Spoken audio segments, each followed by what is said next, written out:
tënk ci wolof li nga xam ni moom la fi Abdourahmane wax léegi mu jëm ci wàllu maanaam bi ñu defee marche bi di laaj suñu ay doléance ci état bi maire bi am na tontu yu ñu tontu donc dëkk bi daje pour recadrer ko delloosiwaat ko teg ko ci yoon. bi ci jëkk rek mooy ñun xam nañ ni Ronkh nekkul dëkk bu ndaw Ronkh ci 1121 la sos nekk dëkk boo xam ni dafa joué am importance ci Waalo yàgg génne ay barak ci Waalo Ronkh dëkk la boo xam ni du dëkku démb du dëkku bërki démb. beneen bi ci wàllu population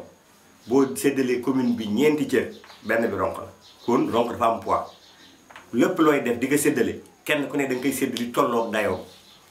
wax na 45 villages d'accord mais Ronkh li mu toll benn dëkk tollu ci kon cër bu muy am balaa baax ñu xam ni kenn aw yaa xaarul ci lu mel noonu nit boo koy sédd da nga koy sédd li mu tolloo. donc am na commune bi nekk na 22 villages yu officiel ak ay hameaux yooyu ñoom ñoo fi nekk ci commune bi mais village yi officiel 22 la yi ci des ay hameaux lañu. Ronkh ci 1963 la commencé développement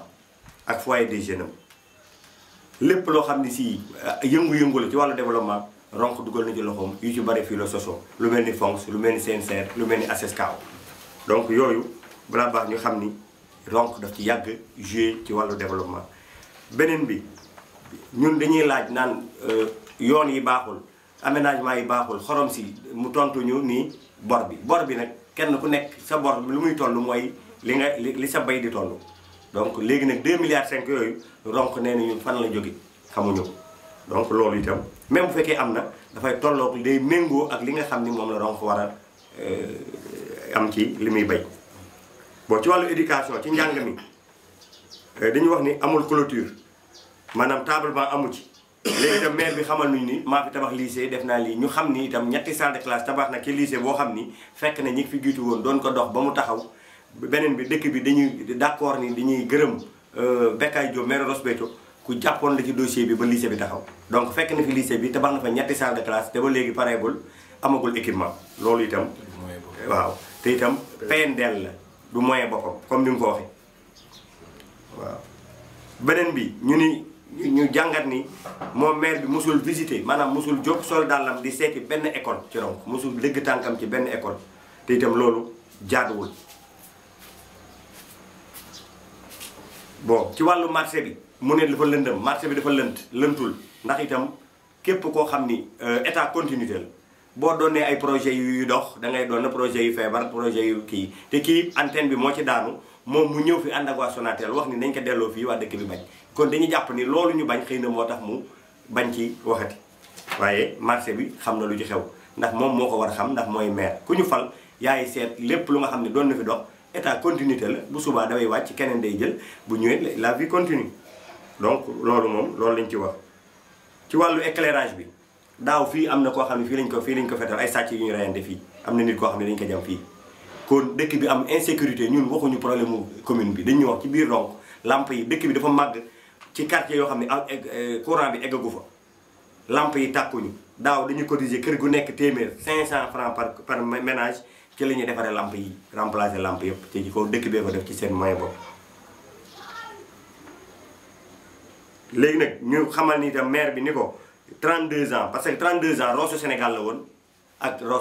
Ronkh 2002 la nekk commune Rosso Sénégal 1980 donc Ablaye Diop moo fa nekkoon li fa Ablaye Diop liggéey ñëpp teg nañ ci seen bët ci wàllu mbay ci wàllu yaatal ci wàllu formation ci wàllu lépp. Moussa Diop bi mu ñëwee itam nekk na koo xam ni concertation moo doon credo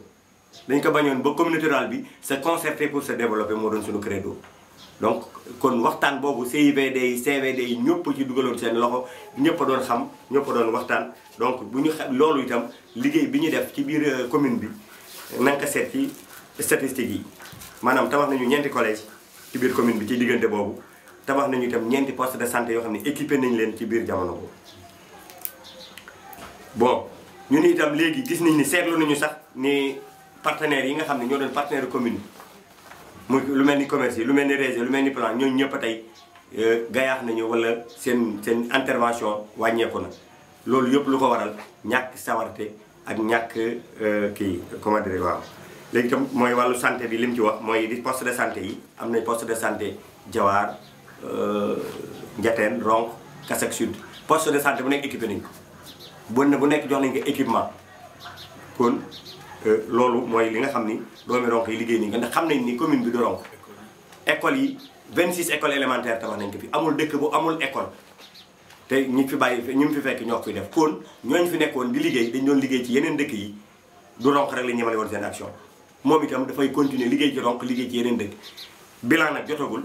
campagne bi kii bi jeexagul mandat bi su demee ba mandat jeex nag mu def bilan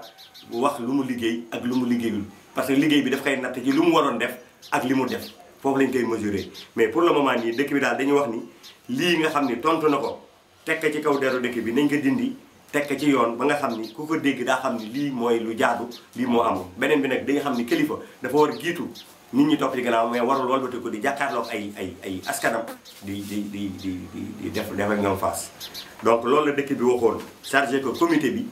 li ñu waxoon itam ci tey lañ ci gën taxaw doléance yi ñu doon wax tey lañ koy gën a dékk état bi yoon yi baaxul wàllu santé bi des na wàllu éclairage des na dëkk bi dafa am ay sénégalais lañu am nañu droit wax li nga xam ne moom la ñuy wax kilifa gi gën a mag ci réew mi dégg ko saafara suñuy ay jàngoro asalaamaaleykum wa rahmatullah